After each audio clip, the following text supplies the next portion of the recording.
DJ channel.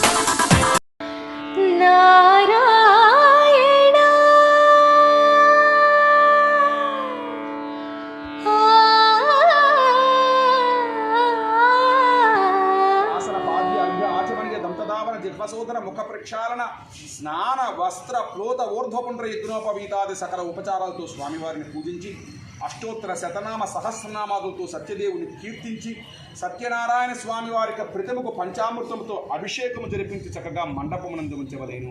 ఈ సత్యదేవుని వ్రతాన్ని చాతురు వర్ణాల వారు చేసుకునవచ్చును.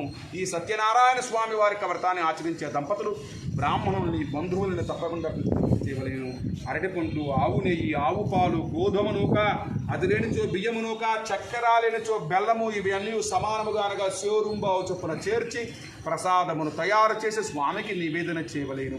ఈ విధముగా నైవేద్యములు జరిగించిన తర్వాత బ్రాహ్మణుడికి యథాశక్తిగా దక్షిణ తాంబూలాదులిచ్చి వారి యొక్క ఆశీర్వచనం తీసుకొని సత్యనారాయణ స్వామి వారి వ్రత కథలు శ్రద్ధగా విని ఆలకించి సత్యదేవుని యొక్క కథాక్షతల శిరస్సుపై జలుకొని ప్రసాదమును స్వీకరించి ఆ రోజంతయు కూడా సత్యనారాయణ స్వామి వారి యొక్క నామస్మరణలోనే గడపవలను. ఈ ప్రకారంగా ఏ దంపతులు అయితే సత్యదేవుని యొక్క వ్రతాన్ని ఆచరిస్తూ కీర్తిస్తారో వారు సుఖ సంతోషాలతో జీవితాంతం వరకు వర్ధిల్లి అంత్యమున శ్రీమన్నారాయణమూర్తిలో ఐక్యభక్తులయ్యా అని చెప్పి సాక్షాత్తు శ్రీ మహావిష్ణువు నారద మహామునికి చెప్తున్న సందర్భంలోనిది.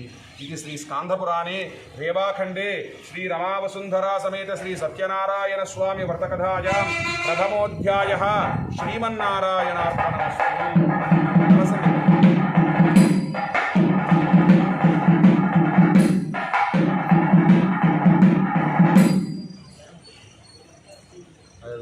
అలా కొబ్బరికాయ ఇస్తే చివరిలో అది కరెక్ట్. అథ ద్వితీయోధ్యాయ కథా ప్రారంభ.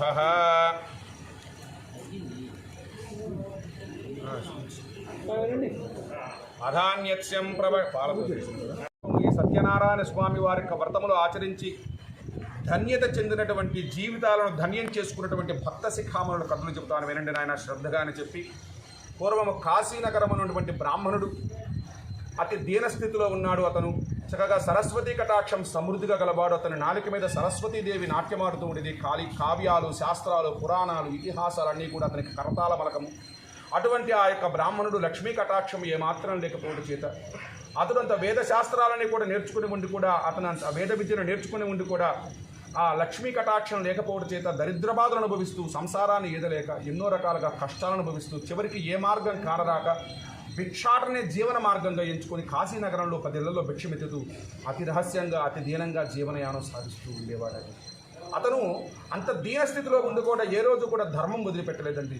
3 పూటల సంధ్యావందనం ఆచరిస్తూ భగవంతుడికి నివేదన చేసినటువంటి ప్రసాదాన్ని భుజిస్తూ ఓం నమో నారాయణాయ అష్టాక్షరి మూలమంత్రాన్ని అజపంగా అంటే 24 గంటలు కూడా స్వామివారి యొక్క నామస్మరణలోనే గడిపేవాడు. అతను చేసినటువంటి అష్టాక్షరి మూలమంత్ర జప ఫలితంగా అతని యొక్క పూర్వజన్మ పాపకరమంతా కూడా కొంతకాలానికి నశించిపోయి భగవత్ సాక్షాత్కారం అతనికి కలిగింది. ఒకనాడు కాశీనగరంలో పురవీధులలో ఉండగా ఒక వృద్ధ బ్రాహ్మణ రూపంలో స్వామివారు సత్యనారాయణ స్వామివారు అతనికి ఎదురుగా వచ్చి, నాయన బ్రాహ్మణోత్తమ, నీవు వేదాంగాలు చక్కగా నేర్చుకొని ఉండి కూడా ఈ విధంగా కష్టములు అనిపిస్తూ ఉండడానికి గల కారణము నీవు పూర్వజన్మలో చేసినటువంటి పాపకరముల యొక్క ఫలితమే నాయన. పూర్వజన్మ కృతం పాపం వ్యాధి రూపేణ పీడిత దరిద్ర రూపేణ బాధిత అన్నట్టుగా నీవు పూర్వజన్మలో చేసినటువంటి పాపకర్మలన్నీ కూడా ఈ రోజున నీకు దరిద్ర రూపంలో పట్టుకుని పీడిస్తున్నాయి నాయన. కాబట్టి నీవు ఈ పాపకర్మల నుంచి విముక్తి చెందడానికి, కష్టాల నుంచి, బాధల నుంచి నీవు విముక్తి చెందడానికి సత్యనారాయణ స్వామి వారి యొక్క పాదాలను పట్టుకోవాలి నాయన. ఆ సత్యదేవుని యొక్క వ్రతం ఆచరించిన మరుక్షణమైన యొక్క పాపకర్మలన్నీ కూడా నశించిపోయి పటాపంచలైపోయి ఆ మరుక్షణం నుంచే నువ్వు సుఖ సంతోషాలతో బ్రాహ్మణుడికి ఉపదేశం చేశారు స్వామివారు వృద్ధ బ్రాహ్మణ రూపంలో. అది విన్న వెంటనే ఆ బీద బ్రాహ్మణుడు తన కనులు మూసుకొని సత్యనారాయణ స్వామి వారికి ప్రదక్షిణ నమస్కారాలు మనసులోనే సమర్పించి స్వామివారికి సాష్టాంగ దండ ప్రణామం చేసి, ప్రభు సత్యదేవ, నేను ఈ కష్టాలు పడలేకుండా ఉన్నాను స్వామి, సంసార బాధలు ఏదలేకుండా ఉన్నాను, కాపాడు స్వామి, నీ వ్రతం చేసుకుంటాను నాయన అని చెప్పి మనసులో సంకల్పం చేసుకుని నెమ్మదిగా తన కనులు తెరిచి చూసేటప్పటికీ తన కనులు ఎదుట ఎక్కడా కూడా వృద్ధ బ్రాహ్మణ రూపం కనపడలేదు. ఆశ్చర్యపోయి చుట్టుపక్కల మొత్తం వెతికి చూశాడు, ఎక్కడా కూడా కానరాలేదు. ఆలోచించగా అతడు వేదాంగాలు చదువుకున్నటువంటి బ్రాహ్మణుడు కాబట్టి ఆయనకి వెంటనే స్ఫురణకు వచ్చింది. ఆ వచ్చినటువంటి వ్యక్తి సామాన్య వ్యక్తి కాదు. ఆ తేజస్సు, ఆ రూపము అదంతా కూడా సాక్షాత్ భగవత్ స్వరూపమే. కాబట్టి భగవంతుడే వచ్చి ఉపదేశం చేసిన ఈ సత్యనారాయణ స్వామి వారి యొక్క వ్రతము తప్పకుండా చేసుకుంటానని చెప్పి సంకల్పం చేసుకొని ఆ రాత్రికి ఎలాగోలా నిద్ర గడిపి మరునాడు ఉదయాన్నే నిద్రలేచి తన యొక్క భిక్షాటన మూటలు భుజానికి తగిలించుకొని ఈ రోజున ఈ యొక్క భిక్షాటన వలన వచ్చినటువంటి సంపాదనతో సత్యదేవుని యొక్క వ్రతం చేసుకుంటానని చెప్పి నగరంలోకి బయలుదేరి వెళ్ళగా ప్రతిరోజు వేసేటటువంటి ప్రతిరోజు భిక్షము ఇచ్చేటటువంటి వారందరూ కూడా లేదు పో అని కసురుకొని ఇల్లాలందరూ కూడా ఆ రోజున పిలిచి మరి అయ్యా ఈరోజు మా ఇంట్లో వెంకటేశ్వర స్వామి వారికి నోము నోచుకున్నామని ఆయన ఈ యొక్క మోయిని తీసుకో మా ఇంట్లో ఈ రోజున స్వామివారికి అర్చన చేసుకున్నాము ఈ యొక్క వస్త్రం తీసుకోని చెప్పి చేతికి ధనం వస్తే ధనము, ధాన్యం వస్తే ధాన్యము, వస్త్రం వస్తే వస్త్రము, చేతికి ఏ వస్తువు వస్తే ఆ వస్తువు దానం ఇవ్వటం చేత సాయంకాలం అయ్యేటప్పటికీ ఆ యొక్క బీద బ్రాహ్మణులు ఎదుట చాలా సంపద లభించుకున్నదట. దానితో అతడు ఏమాత్రం గర్వం చెందలేదండి. ఇదంతా నా సొమ్ము కాదు, ఇదంతా కూడా సత్యనారాయణ స్వామి వారి యొక్క వ్రతం చేస్తానన్న మాట యొక్క ఫలితం ఇదంతా కూడా. కాబట్టి ఆ స్వామి వారి యొక్క వ్రతం చేస్తానన్న మాటకే ఇంత ఫలితం ఉంటే సత్యదేవుని యొక్క వ్రతం చేస్తే ఇంకెంత ఫలితం ఉంటుందో అని ఎంతో ఆతృతతో భక్తి శ్రద్ధతో సత్యనారాయణ స్వామి వారి యొక్క వ్రతాన్ని ఆ వస్తువులతో ఉన్నంతలో చక్కగా శ్రద్ధగా జరుపుకున్నాడు. ఆ యొక్క వ్రత ప్రభావం వలన బీద బ్రాహ్మణుడికి సర్వ దుఃఖ వినిర్ముక్త సర్వ సంపత్ సమన్విత సకల దుఃఖాలు మొదలుకొని ఆ బ్రాహ్మణుడు ప్రతి మాసము విడిచిపెట్టకుండా ప్రతి నెల ఈ సత్యదేవుని యొక్క వ్రతం చేసుకుంటూ వస్తున్నాడు. అతి కొద్ది కాలంలోనే ఆ కాశీ నగరంలోకెల్లా గొప్ప ధనవంతుడై జీవితాంతం వరకు కూడా సకల సౌఖ్యములు అనుభవించి అంత్యమున సత్యపురములో సత్యనారాయణ స్వామిలో ఐక్యమయ్యాడు అని చెప్పి సూత మహాముని సౌనకాదృష్టులు వైపు చూశాడు. ఆ సౌనకాదృష్టులందరూ కూడా శ్రద్ధగా కథ వింటూ ఉన్నారు. వారందరూ కూడా సూత మహాముని చూసి స్వామి యొక్క బ్రాహ్మణుడు ప్రతి మాసము సత్యదేవుని యొక్క వ్రతం ఆచరించేవాడని చెప్పారు కదా, ఏ రోజైనా ఈ బ్రాహ్మణుడు వ్రతం ఆచరిస్తూ ఉండగా ఇంకెవరైనా చూచి వ్రతాన్ని ఆచరించారు అని చెప్పి ప్రశ్నించేటప్పటికి లేకేమి నాయన, ఒక కట్టెలము కొని జీవించేవాడు ఎంతో బాధలు పడుతూ ఈ యొక్క బ్రాహ్మణుని నివసించడం వీధి గుండా వెళుతూ ఉండగా ఈ బ్రాహ్మణుని ఇంటి దగ్గరికి ఎప్పుడైతే వచ్చాడో లోపల చక్కగా వేదఘోష మంత్రాలను కూడా బయటకు వినిపిస్తున్నట్టు చూచి లోపలికి వెళ్ళి చూడగా ఆ బ్రాహ్మణోత్తముడితో పూజ చేసుకుంటున్నాడని భావించి అక్కడనే కూర్చొని వ్రత కథలు శ్రద్ధగా విని ప్రసాదం పెట్టేటటువంటి సమయంలో స్వామి మహాత్మా మీరు ఇప్పుడు వరకు ఆచరించినటువంటి వ్రతము ఏ దేవుని యొక్క వ్రతము అని చెప్పి ప్రార్థన చేసి అడిగేటప్పటికీ నాయన ఇది సత్యనారాయణ స్వామి వారి యొక్క వ్రతమయ్యా, సంసార బాధల నుంచి మనల్ని గట్టెక్కించడానికి వచ్చినటువంటి అమృత కలశం ఈ సత్యనారాయణ స్వామి వ్రతము. కాబట్టి నీవు కూడా ఈ వ్రతాన్ని ఆచరించి ఈ కష్టాల నుంచి ఆయన అని చెప్పి ఆ సత్యదేవుని యొక్క వ్రత విధానాన్ని ఆ కట్టెలము గురించి జీవించే వారికి వివరించారు యొక్క బ్రాహ్మణులు. అదే వెంటనే ఆ యొక్క కట్టెలము గురించి జీవించేవారు అక్కడనే ప్రసాదం స్వీకరించి తీర్థ ప్రసాదాలు స్వీకరించి ఇంటికి వెళుతూ మార్గ మధ్యంలో నేను కూడా స్వామి వ్రతం చేసుకుంటానని చెప్పి సంకల్పం చేసుకొని ఆ రాత్రికి నిద్ర గడిపి మరునాడు ఉదయాన్నే పుల్లల కావిడి భుజముపై పెట్టుకొని ఈ దినమున ఈ యొక్క సంపాదనతో కట్టెలమ్మగా వచ్చినటువంటి సంపాదనతో స్వామి వ్రతం చేసుకుంటానని చెప్పి సంకల్పం చేసుకుని నగరంలోకి బయలుదేరి వెళితే ప్రతిరోజు పలికేటటువంటి ధనము కంటే 4 రెట్లు అదనంగా ధనం పలకటం వలన ఎంతో ఆనందంగా సంతోషంతో తన బంధుమిత్ర సమేతంగా పిల్లా పాపలతో అందరితో కలిసి కూర్చొని ఉన్నంతలో చక్కగా శ్రద్ధగా సత్యనారాయణ స్వామి వారి యొక్క వ్రతం జరుపుకున్నాడు. ఆ వ్రత ప్రభావం వలన ఆ కట్టడం గురించి జీవించేవాడు ధనమును, పుత్రులను, సంతోషమును పొంది జీవితాంతం వరకు కూడా సకల సౌఖ్యమును అనుభవించి అంతమున శ్రీమన్నారాయణమూర్తిలో ఐక్యమయ్యాడు అని చెప్పి ఈ ప్రకారంగా సూత మహాముని సౌనకాదృష్టులతో 2వ అధ్యాయం ముగించారు స్వామి. ఇది శ్రీ స్కాందపురాణే దేవాఖండే శ్రీ సత్యదేవ వ్రతకథాయాం ద్వితీయోధ్యాయः శ్రీమన్నారాయణార్పణమస్తు. नाम अमृतलक्ष्मी नाम हर्षिता नाम विद्याश्रावणी सर्वेषां सह कुटुंबानां श्री सत्यनारायण स्वामी अनुग्रह प्रसाद सिद्धिरस्तु वाग्दुल सगोत्रोद्भव हरिओं स्वामी नामधेयस्य शिवानंदलहरि श्री ललिता कामाक्षी पीठ अरुणाचल अन्नपूर्णेश्वर स्वामी आश्रम सह कुटुंबानां यजमानस्याः हरितसगोत्रोद्भवस्य वासुदेव शर्मनाम साम्राज्य लक्ष्मी नाम्यः गोपी विश्वनाथ शर्मनाम माधवी नाम चेतन साई कृष्ण नामधेयस्य वेंकट सुब्रह्मण्य श्रीनिवास साई कृष्ण नामधेयस्य सर्वेषां सह कुटुंबानां श्री सत्यनारायण स्वामी अनुग्रह प्रसाद सिद्धिरस्तु यजमानस्याः आरेडि गोत्रोद्भवस्य वेंकटेश्वरराव नामधेयस्य धर्मपत्नी सुभाश्री नाम्याः अनंत वेंकट दामेश्वर नामधेयस्य अनंत वेंकट गोकुल श्री साई अनंत वेंकट गोकुल श्री साई नामधे समातृक नागेश्वरम सर्वेषां सह कुटुंबानां श्रीमन्नारायण अनुग्रह प्रसाद सिद्धिरस्तु यजमानस्य भंडार गोत्रोद्भव सुब्बाराव नामधेयस्य वेंकट निर्मला नाम्याः श्रीरोजा नाम्याः साई वेंकटेश सर्वेषां सह कुटुंबानां श्रीमन्नारायण अनुग्रह प्रसाद सिद्धिरस्तु यजमानस्याः श्रीवत्स गोत्रोद्भव सर्वेषां सह कुटुंबानां आयुरारोग्यैश्वर्याभिवृद्धिरस्तु పరాశర సుభద్రోద్భవ వెంకట సుబ్బారాధనపతి శ్రీదేవి నామ్య సర్వేషాం సహ కుటుంబానం శ్రీమన్నారాయణ అనుగ్రహ ప్రసాద సిద్ధరస్తు. దాంట్లో గోత్రము లేక లేక పుట్టిన బిడ్డ సముద్రం పాలవుతుంది, గుండెల బగిలేలో ఏడుస్తూ, ఇదంతా కూడా సత్యనారాయణ స్వామి వారికి లీల ఉంటుంది. ఇంకను ఆ స్వామికి ఏం తప్పులు చేశామయ్యేమో ప్రభు సత్యదేవ, మేము తెలిసి కానీ తెలియక కానీ మనం తప్పులు చేసి ఉంటే ఆ తప్పులన్నీ క్షమించి కష్టం నుంచి గట్టెక్కించు తండ్రి, ఈ కష్టాలు మేము పడలేకుండా ఉన్నాము స్వామి, కాపాడు ప్రభు అని చెప్పి ఆ సముద్రపు తీరంలో బడి దుర్లాడుతూ పిక్కర ఏడుస్తూ కాపాడమని వేడుకున్నాడు ఆ షావుకారు. ఆ షావుకారిక పరిస్థితిపై మనందరి తండ్రి అయినటువంటి తండ్రితో సమానమైనటువంటి తండ్రి ఇప్పుడు కూడా బిడ్డలు నాశనం అవ్వాలని ఏ తండ్రి కూడా కోరుకోలేదు. బిడ్డ ఏ తప్పు చేసినా కూడా తండ్రి మందలిస్తాడు కానీ బిడ్డ నాశనం అవ్వాలని కోరుకోరు. కాబట్టి అందరికీ తండ్రి అయినటువంటి ఆ సత్యనారాయణ స్వామి వారు ఆ షావుకారిపై జాలి వహించి ఆకాశవాణి రూపంలో పయనించి ఈ విధంగా సందేశం అందిస్తున్నారు. స్వామి షావుకారు, ఈ కుమార్తె కళావతి నా పూజ సక్రమంగా ఆచరించి ప్రసాదం పూజించకుండా సముద్ర పొట్టు కూర్చుందిరా, అందువలన ఆమెకి కష్టము కలిగినది. ఆమె ఇంటికి పోయి ప్రసాదం స్వీకరించి వచ్చిన చోయి నా మాయ చేత కప్పబడినటువంటి ప్రదేశం అంతా కూడా నా మాయ తొలగిపోయి మీకంతా కూడా శుభం జరుగుతుందని చెప్పేటప్పటికీ పైనుండి ఆ మాటలు పెడితే వినపడ్డాయో. కళావతి పరుగుని ఇంటికి చేరుకొని సత్యనారాయణ స్వామి వారికి క్షమాపణ చెప్పుకొని పునః పూజ చేసుకొని చక్కగా సత్యదేవునికి వ్రత కథలు చెప్పుకొని కథాక్షతల శిరస్సుపై జలుకొని ప్రసాదమును భుజించి తిరిగి ఆమె సముద్ర బొట్టుకు చేరుకునేటప్పటికీ ఆమె భర్త సముద్రపు నీటిలో నుంచి ప్రజలు కనిపించారు. అది చూసి ఆ షావుకారు అక్కడ ఉన్నటువంటి బంధువులందరూ కూడా జయహో సత్యదేవ అని చెప్పి ఆ యొక్క నినాదాలన్నీ కూడా మోగుతూ ఉండగా ఆకాశం పిక్కటిల్లుతూ ఉండగా అక్కడనే ఆ షావుకారు ఒక్కటే నిర్ణయించుకున్నాడు, ఈ ప్రదేశంలోనే సత్యనారాయణ స్వామి వారికి వ్రతం చేస్తానని చెప్పి సంకల్పం చేసుకొని ఆ ప్రదేశం అంతా కూడా రంగవల్లులు ఏర్పరిచి పందిళ్ళు అన్నీ కూడా కట్టించి మామిడాకులు తోరణాలు కట్టించి అక్కడనే సత్యనారాయణ స్వామి వారికి వ్రతాన్ని అంగరంగ వైభవపేతంగా ఆచరించి వచ్చిన వారందరికీ కూడా భోజనాలు పెట్టి కథాక్షతల శిరస్సుపై జల్లుకొని ప్రసాదమును భుజించి తన బంధుమిత్ర సమేతంగా తన ఇంటికి సుఖంగా బయలుదేరి వెళ్ళిపోయారు షావుకారు బంధువులందరూ. తర్వాత షావుకారు బ్రతికి ఉన్నంతకాలము విడవకుండా సత్యదేవునికి వ్రతాన్ని ఆచరిస్తూ జీవితాంతం వరకు కూడా సకల సౌఖ్యములను అనుభవించి అంత్యమున ఆమోద ప్రమోద సమ్మోద వైకుంఠాఖ్య లోకేషు సాలోక్య సామీప్య సారూప్య సాయుధ్యమిత చతుర్విధ మోక్షములు పొంది చివరికి సత్యనారాయణ స్వామిలో ఐక్యమయ్యారు ఆ షావుకారు అని చెప్పి ఈ ప్రకారంగా సూతమహాముని సౌనకాదృషులతో 4వ అధ్యాయం ముగించారు స్వామి. ఇది శ్రీ స్కాందపురాణే దేవాఖండే శ్రీ రమావసుంధరా సమేత శ్రీ సత్యనారాయణ స్వామి వ్రతకథాయాం చతుర్థోధ్యాయ. శ్రీమన్నారాయణార్పణమస్తు. రాజభటులు వారిని చూడనే చూసి వెంబడించడం మొదలుపెట్టారు. భటులు తరుముతున్నారన్న భయంతో వారి చేతిలో చిక్కితే ప్రాణాలు పోతాయన్న భీతితో ఈ యొక్క దొంగలిద్దరూ కూడా సరిగ్గా సముద్రపు తీరాన ఈ ఏ చెట్టు క్రింద అయితే విశ్రాంతి తీసుకుని నిద్రపోతూ ఉన్నారో ఈ యొక్క షావుకారుల పక్కనే ఈ ధామోట్ల పడవేసి తమ దారిని తాము వెళ్ళిపోయారు. బ్రతుకు జీవుడు అనుకుంటూ చీకట్లో కలిసిపోయారు.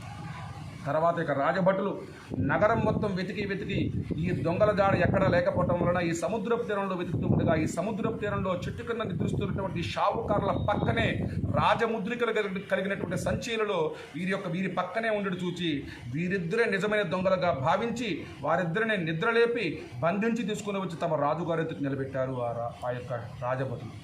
ఓ చంద్రకేతు మహారాజా, ధనముతో సహా దొంగలిద్దరిని పట్టుకొని తీసుకుని వచ్చామయ్యా, విచారణ జరిపించదగిన శిక్ష విధించమని ప్రార్థన చేశారు. దైవ కృప లేకపోతే, దైవ బలం లేకపోతే తాడు కూడా పామై కరుస్తుంది అనడానికి చక్కటి ఉదాహరణ. ఎక్కడో నిద్రపోతున్న వాళ్ళని తీసుకుని వచ్చి వీళ్ళే దొంగలని చెప్పి ఆ రాజభటులు రాజుగారికి చెబితే ఆ భటుల మాటలు గుడ్డిగా నమ్మిన వాడే ఆ రాజుగారు వారిపై దైవ శాపం ఉండడం చేత కనీసం వారిని విచారణ కూడా చేయకుండా ఆ భటుల మాటలు గుడ్డిగా నమ్మి వారినే దొంగలుగా భావించి చెరసాలలో పడవేసి చిత్రహింసల పాలు చేయండి, ధనాన్ని మొత్తాన్ని ఖజానాకు జమ చేయండి అని చెప్పి 2 మాటలు చెప్పారు ఆ రాజుగారు. వీళ్ళ పరిస్థితి చీకటి కొట్టులో వీరిని చీకటమయమైపోయింది. ఆ షావుకారు ఇంటి వద్ద కూడా కొంతమంది మాయా దొంగలు ప్రవేశించి అతని ఇంట్లో ఉన్నటువంటి రత్నాలని, వజ్ర వైడూర్యాలని, మాణిక్యాదులని, ఇంట్లో ఉన్నటువంటి సామాగ్రి మొత్తాన్ని ఆ షావుకారు భార్య, కుమార్తె ఒంటి మీద నగలతో సహా పూచుక పిల్ల విడిచిపెట్టకుండా మొత్తం ఊడ్చుకొని వెళ్ళిపోయారు ఆ మాయా దొంగలు. తెల్లవారి షావుకారు భార్య, కుమార్తె లేచి చూస్తే ఒంటి మీద నగలు కూడా దొంగలు ఊడ్చుకొని వెళ్ళిపోయారని తెలిసి మూర్ఛ చెంది కొంతసేపటి తిరుగు తెచ్చుకొని బిగ్గరగా ఏడుస్తూ పలకరిచ్చే నాదుడే కరువైపోయి బంధువులెవరు పలకరించక, బంధువులెవరు చేరదీయక ఎన్నో రకాలుగా అవమానాలు పడుతూ అనేక రకాలుగా కష్టాలు పడుతూ చివరికి ఆకలి బాధ తట్టుకోలేక బాగా బ్రతికిన ఆ ఊరిలోనే సాయంకాలం వేళ ముసుగు వేసుకుని నగర వీధుల్లో భిక్షాటం చేస్తూ అతి రహస్యంగా అతి దీనంగా జీవనయానం సాగిస్తున్నారు ఈ షావుకారు భార్య కుమార్తె ఇద్దరు కూడా. ఒకనాడు ఈ షావుకారు కుమార్తె కళావతి ముసుగు వేసుకున్న నగర వీధుల్లో భిక్షాటం చేస్తూ ఉండగా ఒక బ్రాహ్మణి ఇంట సత్యనారాయణ స్వామి వారికి వ్రతం జరుగుతూ ఉండడం చూసింది కళావతి. వెంటనే ఆగిపోయింది. వ్రతం జరిగేటటువంటి ఇంట్లోకి వెళ్ళింది. వ్రతానికి కావలసిన సహాయం అంతా కూడా చేసింది. వ్రతం అయ్యేంత వరకు అక్కడనే కూర్చొని వ్రత కథలు శ్రద్ధగా విని కథ అక్షతలు శిరస్సుపై జల్లుకొని కొద్దిగా ప్రసాదం తాను తిని కొద్దిగా తల్లికి మూట కట్టుకుని ఇంటికి చేరేటప్పటికి బాగా పొద్దుపోయి ఆలస్యమైనది కళావతి. ఎప్పుడైతే కళావతికి ఆలస్యమైనదో తల్లి అయిన లీలావతి అమ్మాయి కోసం వాకిట్లో కంగారుగా ఎదురు చూస్తుంది. ఈ బిడ్డ లోపలికి ప్రవేశించి, అమ్మ, ఒక బ్రాహ్మణి ఇంట సత్యనారాయణ స్వామి వారికి వ్రతం జరుగుతూ ఉంటే అక్కడనే కూర్చొని స్వామి వ్రత కథలు శ్రద్ధగా విని ప్రసాదం తెచ్చేటప్పటికి ఆలస్యమైనదమ్మా అని చెప్పి తాను తెచ్చిన ప్రసాదంలో కొంత ప్రసాదం తన తల్లి చేతిలో పెట్టింది ఆ కళావతి. ఆ ప్రసాదం తిన్న వెంటనే ఆ తల్లి లీలావతి కనుల వెంట ఆనంద భాష్పాలు రాలిపోతూ ఉన్నాయమ్మా. మాకు సంతానం లేనప్పుడు మీ నాన్నగారు ఇదే వ్రతం చేస్తానని ప్రతిజ్ఞ చేశారు. తల్లి ఇలానే ప్రసాదం తెచ్చి నా చేతిలో పెట్టారు. సంతానం కలిగిన వెంటనే వ్రతం ఆచరిద్దామని చెప్పి ప్రతిజ్ఞ చేశారు. నీవు పుట్టినావు, కానీ సంతానం ఆ యొక్క సత్యదేవునికి వ్రతం మాత్రం నిర్లక్ష్యం చేశాము. నీ కళ్యాణ సమయంలో చేస్తానని వాయిదా వేశారు. అప్పుడు కూడా స్వామి వారి యొక్క వ్రతము మర్చిపోయాము. ఆ సత్యదేవుణ్ణి మర్చిపోతున్నాము. విధంగా అనుకోని ఆపదలు వచ్చి మీదపడి అకారణంగా కష్టాలు వ్రతం తప్పకుండా ఆచరిస్తానని చెప్పి సంకల్పం చేసుకుని మరలా తన యొక్క పడవ ఎక్కి తమ నగరం వైపు ప్రయాణం చేయడం మొదలుపెట్టారు షావుకారు అతడి ఇద్దరు కూడా. వారిద్దరూ ఎంతో సంతోషంగా ఆతృతగా ఉన్నారు. ఎప్పుడెప్పుడు తమ ఇల్లు వస్తుందా, ఎప్పుడెప్పుడు సత్యనారాయణ స్వామి వారి యొక్క వ్రతం ఆచరిద్దామని చెప్పి ఆతృతగా ఎదురు చూస్తున్నారు. వారి యొక్క భాగ్యోదయం చేత ఒకనాడు ఉదయాన్నే ఆ షావుకారు తూర్పు దిక్కుగా చేయి చూపించి, అల్లుడా, ఆ దూరంగా కనిపిస్తుందే మన యొక్క రత్నపురం అని చెప్పి తాముస్తున్నామని తమ భార్యా కుమార్తెకు తెలిపిరమని చెప్పి ఒక దూతను ముందుగా నగరానికి పంపారు. ఆ దూత నగరానికి చేరుకొని షావుకారు ఇంటి వద్దకు వెళ్ళేటప్పటికి షావుకారు భార్య లీలావతి, కుమార్తె కళావతి ఇద్దరు కూడా తమ యొక్క భర్తలు తిరిగి రావాలని చెప్పి సత్యనారాయణ స్వామి వారి యొక్క వ్రతాలు చక్కగా నోచుకుంటున్నారు.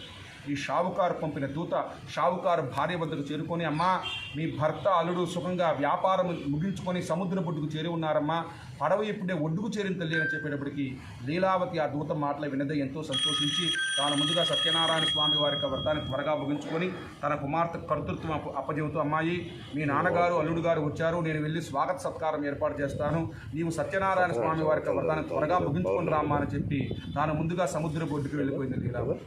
ఈ కుమార్తె కళావతి అప్పటి వరకు చక్కగా ఆచరించినటువంటి ఆ యొక్క వ్రతాన్ని అప్పటి నుంచి అన్యమనస్కంగా చేస్తూ ఆ అక్షతలను ఇసిరివేస్తూ పూలను ఇసిరివేస్తూ ఎంతో అన్యమనస్కంగా ఆచరిస్తూ సత్యనారాయణ స్వామి వారి యొక్క వ్రత ప్రసాదం నిర్లక్ష్యం చేసి తన భర్త మీద ప్రేమతో పరుగు సముద్ర ఒడ్డుకు చేరుకుంది ఈ యొక్క కళావతి. ఎప్పుడైతే కళావతి తన భర్త మీద వ్యామోహంతో సత్యనారాయణ స్వామి వారి యొక్క వ్రత ప్రసాదాన్ని ఎప్పుడైతే నిర్లక్ష్యం చేసిందో సత్యదేవుడికి ఆ కళావతిపై చాలా కోపం వచ్చి ఆమె చూస్తుండగానే ఆమె భర్తను ధనముతో ఉన్న రేవుతో సహా సముద్రంలో నిలువున ముంచివేశారు స్వామి.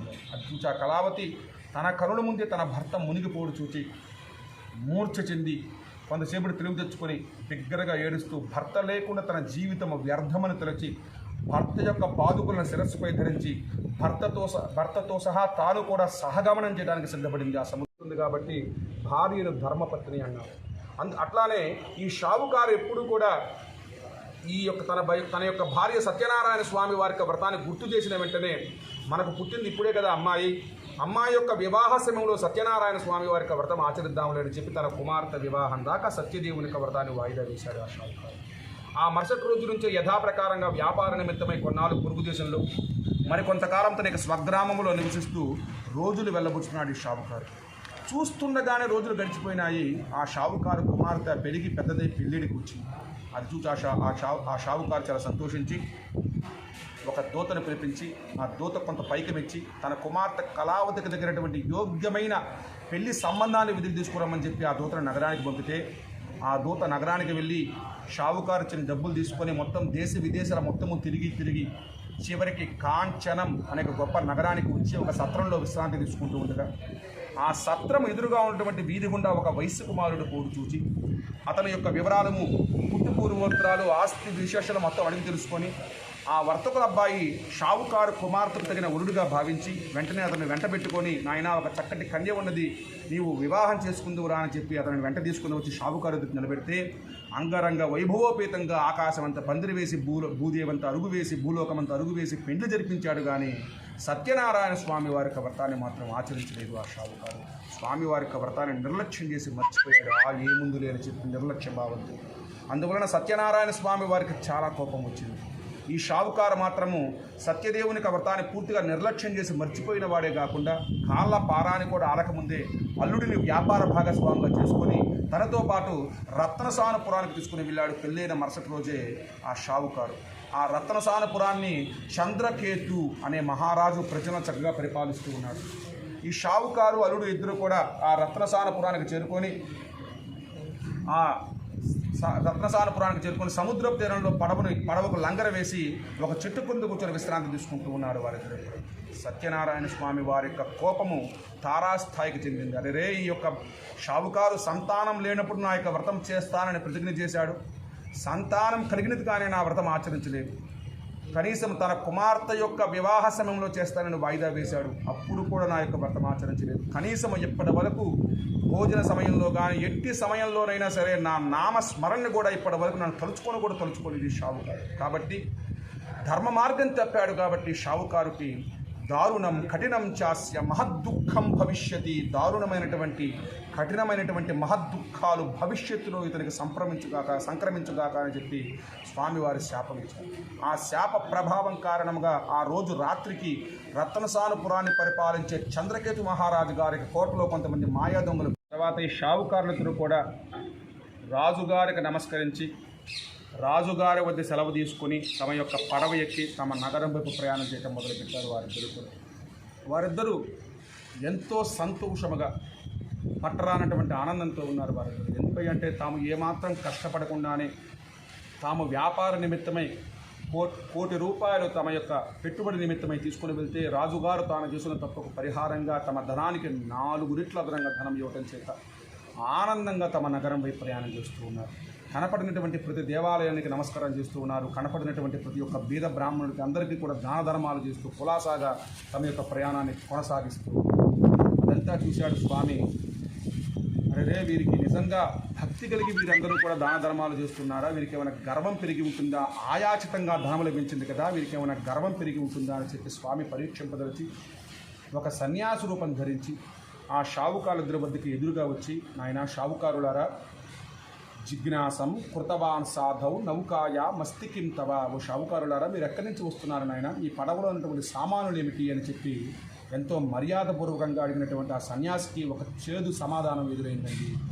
గర్వంగా ఉన్నటువంటి వారు అహంకారపూరితంగా షావుకారు మాట్లాడుతూ, మా పడవలో ఏముందో నీకెందులకయ్యా సన్యాసి, మా పడవలో ఏదైనా డబ్బు దశకం ఉంటే దోచుకుని వెళ్ళడానికి వచ్చిన దొంగ సన్యాసి వల్ల నీవు కనపడుతున్నావు, కానీ నీవు నిజమైన సన్యాసి మాదిరిగా లేవు. అయినా నువ్వేదో పెద్దవాడివి కదా, అడిగావు కాబట్టి చెప్తున్నా, మా పడవలో ఆకులు అలములు తప్ప మరేమీ లేవని పుల్లు చెప్పారు వెటకారంగా. ఇది విని ఆ సన్యాసి నవ్వి తథాస్తు అని పలికి అలా వెనక్కి తిరిగాడలేదు. ఆ షావుకారు పడవ మొత్తము ఆకులముల కుప్ప మాదిరిగా తయారు. అది చూసి షావుకారులిద్దరూ కూడా నిర్ఘాంతపోయి, వచ్చినటువంటి వ్యక్తి సామాన్య వ్యక్తి కాదు, మహానుభావుడని తెలిసి పరిగెత్తుకుంటూ వెళ్ళిన పాదాలపై పడి, మహానుభావ, అజ్ఞానంతో మీ యొక్క అపరాధం చేశాము స్వామి, అబద్ధం చెప్పాము, అసత్యమాడాము, కాబట్టి మమ్మల్ని క్షమించి మా ధనాన్ని మాకు వసంగండి అని చెప్పి ప్రార్థన చేసేటప్పటికి, ఆయన షావుకారు, నీవు సత్యనారాయణ స్వామి వ్రత విషయంలోనే నీవు అసత్యం ఆడావురా, కాబట్టి నీవు అనుభవిస్తూ ఉన్నావు, ఇప్పుడు కూడా నీవు అసత్యం ఆడావు అని చెప్పి ఆ షావుకారికి ఎన్నో రకాలుగా బుద్ధులు చెప్పి నన్ను సత్యనారాయణ స్వామి వారికి తెలుసుకో అని జ్ఞానబోధ చేసి ఆ షావుకారి పడవలో యథాప్రకారం ఎక్కడిదక్కడ ధనం ఉంచి ఆ షావుకారిని అనేక విధాలుగా ఆశీర్వదించి నెమ్మదిగా ఆ ప్రదేశం నుంచి అదృశ్యమైపోయారు స్వామివారు. ఆ యొక్క షావుకారు తన కనులు మూసుకొని స్వామిని ప్రార్థన చేస్తూ, దేవా మీ మహిమ తెలుసుకున్నట్టుకు దేవతలకి, గంధర్వులకి, మునీశ్వరులకు కూడా వల్ల కాదే, మానవ మాత్రం నేనెంత స్వామి, అజ్ఞానం నన్ను క్షమించని చెప్పి ప్రార్థన చేసి తన కనులు తెరిచి చూడగా తన కనులు ఎదుటి ఎక్కడా కూడా ఆ యొక్క సన్యాస రూపం లేకుండా చూసి తన పడవద్దకు చూడగా తన పడవ యందు యథాప్రకారం ఎక్కడిదక్కడ ధనం ఉండడు చూసి సత్యనారాయణ స్వామి వారికి అనుగ్రహం వలనే తన ధనము తిరిగి దొరికిందని చెప్పి చాలా సంతోషం. అరణ్యానికి వెళ్ళి అనేక జంతువులను వేటాడి సంహరించి తిరిగి ఇంటికి వచ్చు మార్గంలో వేటాడి బాగా అలసిపోవడం చేత దూరంగా కనబడే ఒక మారేడు చెట్టు కింద విశ్రాంతి తీసుకుందామని చెప్పి తన గుర్రాన్ని ఆ చెట్టు కింద ఆపి చూడగా ఆ చెట్టు క్రింద ఆ చుట్టుపక్కల గోవులు కాసేటటువంటి గోపాలకులందరూ కూడా ఒక సత్యనారాయణ స్వామి వారికి ప్రతిమ పెట్టుకొని స్వామి వ్రతము ఆచరిస్తూ ఉన్నారు చక్కగా. అది చూచాడు ఆ రాజుగారు. తన గుర్రం కూడా దిగకుండా వెడలిపోయి దూరంగా కూర్చొని ఒక చెట్టు మీద కూర్చొని విశ్రాంతి తీసుకున్నారు. తర్వాత కొద్దిసేపటికి గొల్లపిల్లలందరూ సత్యనారాయణ స్వామి వారికి వ్రతాన్ని ముగించుకొని స్వామివారికి వ్రత ప్రసాదాన్ని ఒక తమలపాకులో పెట్టి ఆ రాజుగారి వద్దకు తీసుకుని వచ్చి, ఓ తుంగధ్వజ మహారాజా ఇది సత్యనారాయణ స్వామి వారికి వ్రత ప్రసాదమయ్యా. ఈ ప్రసాదం అత్యంత మహిమాన్వితమైనటువంటిది. ఈ ప్రసాదం నీవు భుజిస్తే నీకు అంతటా జయం కలుగుతుందని చెప్పి ఆ ప్రసాద మహాత్మ్యాన్ని వివరించి ప్రసాదం భుజించమని రాజుగారిని ప్రార్థించి రాజుగారి వద్ద సెలవు తీసుకొని తమ యొక్క పూజాస్థానానికి వచ్చి కనులు కద్దుకుని సత్యదేవునికి వ్రత ప్రసాదాన్ని భుజించి మనసార నమస్కారం చేసుకుని తమకు వచ్చిన పాటలు పాడుకొని సత్యనారాయణ స్వామి వారి నామాన్ని గానం చేస్తూ తమ యొక్క ఇళ్లకు బయలుదేరి వెళ్ళిపోయారు ఈ గొల్లపిల్లలందరూ కూడా. తర్వాత ఈ తుంగధ్వజ మహారాజు గారు ఆ ప్రసాదం వైపు కన్నెత్తి కూడా చూడకుండానే చీచి ఇది గొల్లలు చేసిన వ్రతము, గొల్లలు తెచ్చిన ప్రసాదం చెప్పి ఆ ప్రసాదం చేదరించుకొని ఆ ప్రసాదం భుజించకుండా తన యొక్క నగరానికి బయలుదేరి వెళ్ళిపోయాడు ఆ రాజు. అందువలన ఆ రాజుగారి యొక్క అహంకారంపై సత్యనారాయణ స్వామి వారికి చాలా కోపం వచ్చింది. ఆ కోప ప్రభావం చేత తుంగధ్వజ మహారాజు గారు తన రాజ్యానికి చేరుకొని నగర పొలిమేరల్లో ఉండగా కొంతమంది రాజభటులు రాజుగారికి ఎదురుగా పరిగెత్తుకుంటూ వచ్చి, ఓ మహారాజా, ఘోరం జరిగిపోయిందయ్యా, దారుణం జరిగిపోయింది. ఏమైందో ఏమో తెలియదు కానీ ఉన్నట్టుండి నీ భార్య బండరాయిగా మారిపోయింది. నీ రాజ్యంపై అకారణంగా నీ యొక్క శత్రువులు దాడి చేసి అడ్డు వచ్చిన నీ 9 కుమారులను సంహరించి నీ రాజ్యాన్ని మొత్తాన్ని ఆక్రమించుకున్నారే అని చెప్పి ఒక దుర్వార్తను చెవిని వేసేటప్పటికి అది విన్న వెంటనే ఆ రాజుగారు గొప్ప కూలిపోయి ఇటువంటి అకారణ కష్టం ఎందుకు వచ్చి నాకు మీద పడిందా అని చెప్పి వెంటనే పరిగెత్తుకుంటూ వెళ్ళి గురువుగారి పాదాలపై పడి శరణి వేడాడు.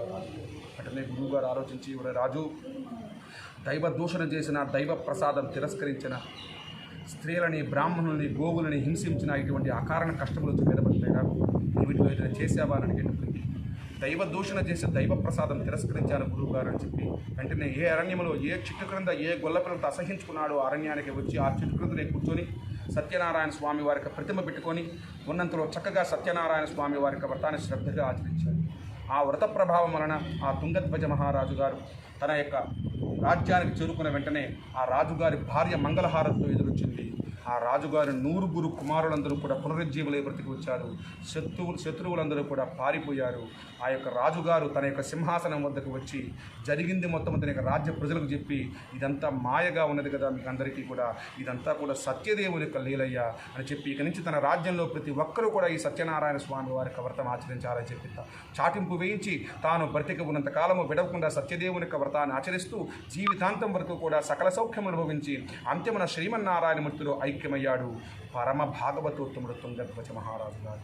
మహాప్రభావమైన ఈ సత్యనారాయణ స్వామి వారి యొక్క వ్రతాన్ని ఎవరైతే భక్తితో ఎవరైతే ఆచరిస్తారో, ఎవరైతే ఈ కథలని శ్రద్ధగా ఎవరైతే వింటారో వారు జీవితాంతం వరకు కూడా సకల సౌఖ్యం అనుభవించి అంతిమన సత్యపురములో సత్యనారాయణ స్వామి వారిలో ఐక్యమగుదుడని చెప్పి సూత మహాముని సౌనకాదృశులకు చెప్తున్న సందర్భంలోనిది. శ్రీ మహావిష్ణువు నారద మహామునికి చెప్పగా, నారద మహాముని సూత మహామునికి చెప్పగా, సూత మహాముని సౌనకాది మహాములకు చెప్తున్నటువంటి సందర్భంలోనిది. ఇది శ్రీ స్కాందపురాణే రేవాఖండే శ్రీ రమావసుంధరా సమేత శ్రీ సత్యనారాయణ స్వామి వ్రతకథాయాం పంచమోధ్యాయః. శ్రీమన్నారాయణార్పణమస్తు. స్వస్తి. మరుసటి రోజు ఉదయాన్నే స్వామి వ్రతం చేసుకుంటానని చెప్పి సంకల్పం చేసుకొని ఆ యొక్క మరుసటి రోజునే సత్యనారాయణ స్వామి వారికి వ్రతానికి కావలసిన సకల సామాగ్రి మొత్తం తెచ్చుకొని ఉన్నంతలో చక్కగా శ్రద్ధగా స్వామి వ్రతం జరుపుకొని స్వామి కష్టాల నుంచి గట్టెక్కించు తండ్రి అని చెప్పి పశ్చాత్తాపంతో బాధపడుతూ ప్రార్థన చేయగా సత్యదేవునికి చాలా జాలి కలిగి ఆ రాత్రి ఎందు చంద్రకేతు మహారాజు గారికి స్వప్నమును స్వామి సాక్షాత్కరించి, నాయనా చంద్రకేతు, కారాగారమున అన్యాయంగా నిర్బంధించబడి ఉంచావే, ఆ షాపుకారులకు అమలు కాదు నాయన, వారిద్దరూ నా యొక్క భక్తులే, నా యొక్క మాయ వలన నీ చెరసాలలో బంధించబడి ఉన్నాడు తప్పితే వారు ఏ తప్పు చేయలేదు. నీవు నేను చెప్పిన ప్రకారం చేయకపోతే వారిద్దరిని కూడా ఉదయాన్నే నిద్రలేచి విడిచిపెట్టు, ఆ ప్రకారం నీవు చేయకపోనిచో నీవు సర్వనాశనమని పలికి అదృశ్యమైపోయారు స్వామివారు. ఎప్పుడైతే ఆ మాట ఎప్పుడైతే విన్నాడో ఆ రాజుగారి ఉలిక్కిపడి నిద్రలేచి జరిగింది మొత్తము సత్యనారాయణ స్వామి వారికి ఆజ్ఞగా భావించి వెంటనే ప్రయాణం కట్టి అరణ్యంలో ఉన్నటువంటి కారాగారం వద్దకు వెళ్ళి వారిద్దరినీ కూడా బంధవిముక్తులు చేసి వారిద్దరిని కూడా తన యొక్క రాజభవనానికి తీసుకుని వచ్చి వారికి తలస్నానం చేయించి నూతన వస్త్రాలు ఇచ్చి తినటానికి ఆహారం పెట్టి వారిని అనేక రకాలుగా గౌరవించి తాను వారి వద్ద నుండి తీసుకున్న ధనానికి 4 రెట్ల అదనంగా ధనం ఇచ్చి, నాయన షావుకారులారా, దైవాప్రాప్తం మహద్దుఃఖం, దైవ అప్రాప్తం మహద్దుఃఖం, దైవము అనుకూలించకపోవటం వలన మీకు అట్టి కష్టము కలిగినది. ఇప్పుడు మీకు దైవ అనుగ్రహం సంపూర్ణంగా ఉన్నది కాబట్టి భవిష్యత్తులో ఎన్నడూ కూడా దైవానికి వ్యతిరేకంగా ప్రవర్తించవద్దు నాయన అని చెప్పి ఆ షావుకారులిద్దరికి హితవు చెప్పి, ఇక మీరు ఇంటికి చేరండి అని చెప్పేటప్పటికీ ఆ షావుకారులిద్దరూ కూడా రాజుగారికి నమస్కారం చేసుకుని తమ యొక్క పడవ ఎక్కి తమ నగరం వైపు ప్రయాణం చేయడం మొదలుపెట్టారు షావుకారు వాళ్ళు ఇద్దరు. ఇది శ్రీ స్కాంధపురాణే రేవాఖండే శ్రీ రమావసుంధరా సమేత శ్రీ సత్యనారాయణ స్వామి వ్రతకథాయాం తృతీయోధ్యాయ శ్రీమన్నారాయణ.